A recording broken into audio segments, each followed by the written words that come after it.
Assalamualaikum warahmatullahi wabarakatuh. Jadi nama saya Alhamdulillah dari 22 Pada video kali ini saya akan melakukan analisis dan rekomendasi pengembangan kurikulum bahasa Indonesia SMP mata kuliah Aktivitas Peta Bahasa Indonesia SMP yang bisa mampu Ibu. Buat slide pertama mengenai pendahuluan. Beberapa poin peranan pembelajaran bahasa Indonesia di SMP, kedudukan kurikulum dalam pendidikan, perkembangan kurikulum di Indonesia, tantangan pembelajaran bahasa Indonesia, dan ada kurikulum merdeka sebagai solusi.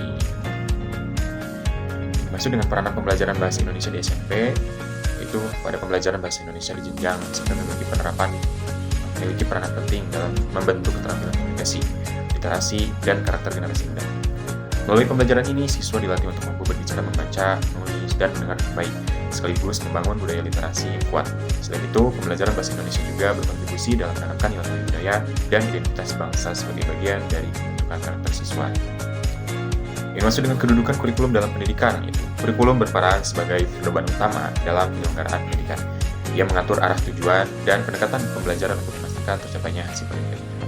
Seperti yang diungkapkan oleh Nafadilah dan kawan-kawan pada tahun 2024, kurikulum bertujuan mengembangkan potensi psikis dan fisik peserta didik yang mencakup aspek moral, nilai-nilai agama, sosial, emosional, kognitif, hingga kemandirian. Dan demikian, evaluasi dan pengembangan kurikulum secara berkala sangatlah penting untuk memastikan efektivitasnya dalam meningkatkan kualitas pendidikan. Lalu, perkembangan kurikulum di Indonesia. Kurikulum pendidikan di Indonesia terus mengalami perubahan untuk menjawab kebutuhan zaman. Perubahan ini mencerminkan adanya evolusi filosofi pendidikan yang mengarah pada pengembangan sistem pembelajaran yang lebih relevan dan kontekstual. Menurut Indahwati dan kawan-kawan pada tahun 2024, perubahan kurikulum ini dilakukan untuk memastikan kesesuaiannya dengan kebutuhan global, sekaligus mempertahankan nilai-nilai pendidikan nasional.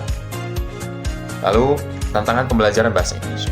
Dalam menghadapi perkembangan zaman, pembelajaran bahasa Indonesia dihadapkan pada berbagai tantangan. Kemajuan teknologi menuntut adaptasi terhadap pembelajaran berbasis digital, sementara perubahan sosial memerlukan pengajaran yang sesuai dengan keterampilan abad ke-21 ini.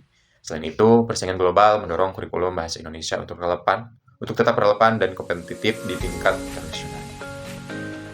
Lalu yang terakhir, itu kurikulum merdeka sebagai solusi. Kurikulum merdeka menjadi langkah transformatif dalam menjawab tantangan pendidikan masa kini. Pendekatan ini dinilai lebih dinamis, kontekstual, dan relevan baik di tingkat nasional maupun internasional. Dengan kurikulum ini, siswa diharapkan dapat dibekali keterampilan inovatif dan adaptif untuk menghadapi tantangan masa depan. Untuk slide selanjutnya mengenai rumusan masalah. Berdasarkan latar belakang tersebut, dapat diperoleh beberapa rumusan masalah. Yang pertama, apa saja teori pendidikan dan kurikulum yang relevan untuk mendukung pengembangan kurikulum bahasa Indonesia di jenjang SMP. Yang kedua, bagaimana implementasi kurikulum bahasa Indonesia dalam jenjang SMP dalam mendukung capaian pembelajaran siswa. Lalu yang terakhir, yang ketiga, itu bagaimana temuan dari artikel atau seminar internasional bahasa dapat diintegrasikan sebagai referensi untuk pengembangan kurikulum bahasa Indonesia yang inovatif dan relevan secara global. Slide selanjutnya mengenai analisis kurikulum. Kurikulum sini yang dimaksud mengenai kurikulum merdeka. Adapun kekuatan dalam kurikulum ini itu yang pertama, fleksibilitas dalam pembelajarannya, kedua, mendorong pembelajaran mandiri, yang ketiga, kebebasan dalam penggunaan teknologi. Tentunya, jika ada kekuatan, tentu ada kelemahan juga.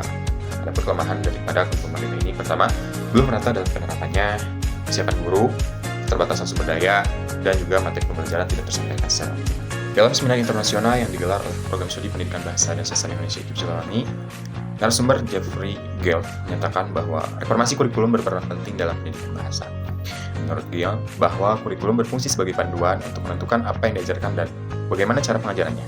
Dalam konteks ini, kurikulum bahasa memiliki peranan penting dalam proses pengajaran dan pendidikan. Berdasarkan hasil analisis, beberapa saran yang dapat diajukan untuk pengembangan kurikulum merdeka, khususnya dalam pembelajaran bahasa Indonesia di SMP, saya yang pertama, peningkatan pengembangan profesional guru.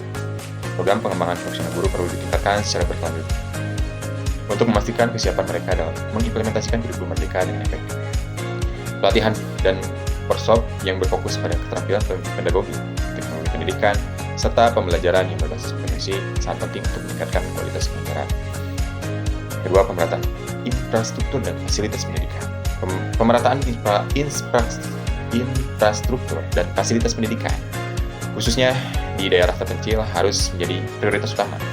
Ini tentunya bertujuan untuk mengurangi kesenjangan antara daerah maju dan daerah terpencil dalam akses terhadap pendidikan yang berkualitas, terutama dalam mendukung penggunaan teknologi dalam pembelajaran. Yang terakhir, pengembangan sistem pendampingan yang komprehensif. Perlu dikembangkan sistem pendampingan yang lebih komprehensif dan berkelanjutan, baik untuk guru maupun peserta didik.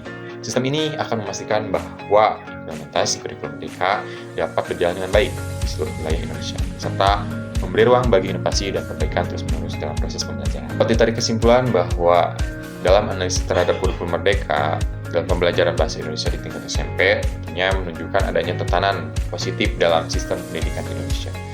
Kurikulum ini memberikan fleksibilitas yang lebih besar kepada satuan pendidikan dan guru untuk mengembangkan pembelajaran dengan tetap mempertahankan fokus pada penguasaan keterampilan berbahasa, itu dasar pada menyimak, berbicara, membaca, dan menulis. Implementasi kurikulum ini mendorong pembelajaran aktif dan mandiri, serta mengintegrasikan teknologi dalam proses pembelajaran yang sesuai dengan tantangan abad ke-21 ini. Namun, terdapat beberapa tantangan yang perlu diatasi dalam penerapan kurikulum merdeka. Di antaranya adalah ketidakmerataan infrastruktur di berbagai daerah, kesiapan guru yang belum optimal, dan keterbatasan sumber daya yang masih menjadi kendala untuk